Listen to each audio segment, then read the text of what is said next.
Dans le labyrinthe des ruelles anciennes d'Aix-en-Provence, la cathédrale Saint-Sauveur ne s'impose pas comme un monument éclatant dressé sur une grande place.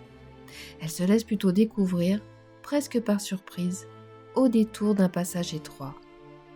Modeste en apparence, elle abrite pourtant une histoire profonde et silencieuse, façonnée par les siècles. Car sous ces pierres sommeille une mémoire plus ancienne que la ville elle-même.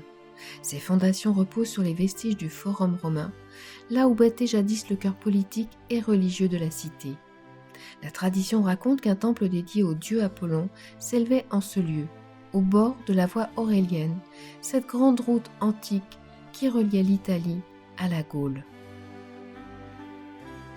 La cathédrale que nous admirons aujourd'hui n'est pas née d'un seul élan. Elle s'est construite patiemment du 5e au 18e siècle. Chaque siècle y a laissé sa trace, sans jamais effacer totalement le précédent. Et tout commence par un lieu très particulier, le baptistère Saint-Jean. Construit au début du VIe siècle, directement sur l'ancien forum romain, il fait partie des plus anciens baptistères de France. Sa forme octogonale, entourée de 8 colonnes antiques réemployées, nous rappelle ce dialogue permanent entre le monde romain et le monde chrétien. Au centre, une grande cuve baptismale, probablement mérovingienne. À l'origine, on y baptisait par immersion totale avec de l'eau chaude provenant des anciens thermes romains. Sous ces dalles reposent chanoines et archevêques d'Aix. Au XIXe siècle, des peintres aixois y ajouteront des tableaux représentant les 7 sacrements, prolongeant à travers l'art la vocation spirituelle du baptistère. Selon la légende chrétienne, saint Maximin serait arrivé en Provence par la mer, accompagné de Marie-Madeleine et Lazare. Il aurait fondé sur ce lieu une première chapelle consacrée au Saint-Sauveur. La cathédrale Saint-Sauveur s'est ensuite construite et transformée sur plus de 13 siècles. Au XIIe siècle, une nef romane, sobre et puissante, est édifiée. Sa façade nue et ses murs massifs s'appuient en partie sur des structures antiques. À la fin du XIIIe siècle, une nef gothique vient la prolonger vers l'est, apportant davantage de hauteur et de lumière. Au début du XIVe siècle, la construction des transepts et de l'abside donne à l'édifice la forme d'une croix latine. Les charpentes de bois sont remplacées par des voûtes d'ogives, tandis que le clocher, édifié entre le XIVe et le XVe siècle, s'impose progressivement dans le paysage d'Aix. À la fin du XVe siècle, une nouvelle façade gothique flamboyante est entreprise.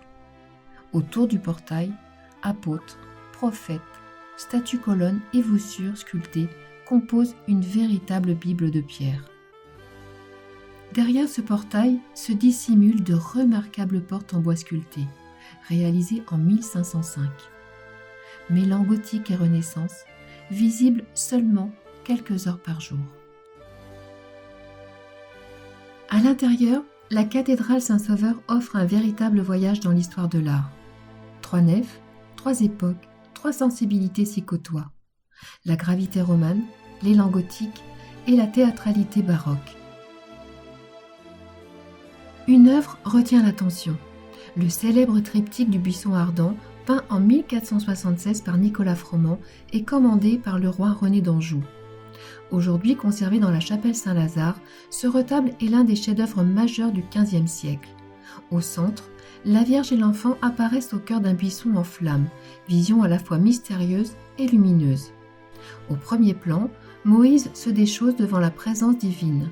Sur les panneaux latéraux, le roi René et la reine Jeanne prient dans un recueillement éternel.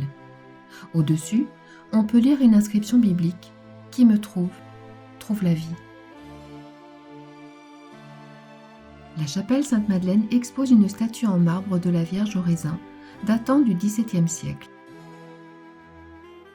Les grandes orgues de la cathédrale, fortes de 41 jeux, ont été conçues par le dominicain Jean Isnard. Leur buffet vert et or date du XVIIIe siècle, tandis que la partie instrumentale actuelle a été réalisée au XIXe siècle. Installé dans le chœur gothique, l'orgue fait face à un second buffet volontairement factice, évoquant la tradition baroque italienne et ibérique. Restauré à plusieurs reprises, il demeure aujourd'hui l'un des grands témoins sonores de Saint-Sauveur. Jeanne Perrault, après un parcours dans plusieurs couvents, s'installe à Aix en 1655, où elle dit être témoin de nombreuses apparitions de l'enfant Jésus, puis du Christ adulte. Elle meurt en 1676 sans avoir été canonisée. Peu après sa mort, une poupée représentant l'enfant Jésus, inspirée de ses visions, est réalisée. Elle est encore conservée aujourd'hui dans la cathédrale. La nef baroque Notre-Dame d'Espérance, aménagée à la fin du XVIIe siècle, abrite l'hôtel des Égosy, réalisé vers 1470 par le sculpteur Odinet Stéphanie, actif à Aix et dans sa région au XVe siècle. La chapelle Saint-Côme et Damien, construite à la fin du XVIe siècle, correspond à l'ancien narthex du baptistère. Elle abrite aujourd'hui un musée lapidaire où sont conservées plusieurs œuvres, dont le sarcophage paléochrétien dit de Saint-Mitre, datant du IVe siècle. Finement sculpté, il aurait accueilli la dépouille du Saint-Aixois, martyrisé en 466 et devenu le patron de la ville. Aujourd'hui encore, la cathédrale Saint-Sauveur continue de raconter son histoire. Monument composite, profondément vivant, elle n'est ni romane, ni gothique, ni baroque. Elle est tout cela à la fois. Une cathédrale née du temps, façonnée par les hommes et toujours habitée par la mémoire de 20 siècles d'histoire.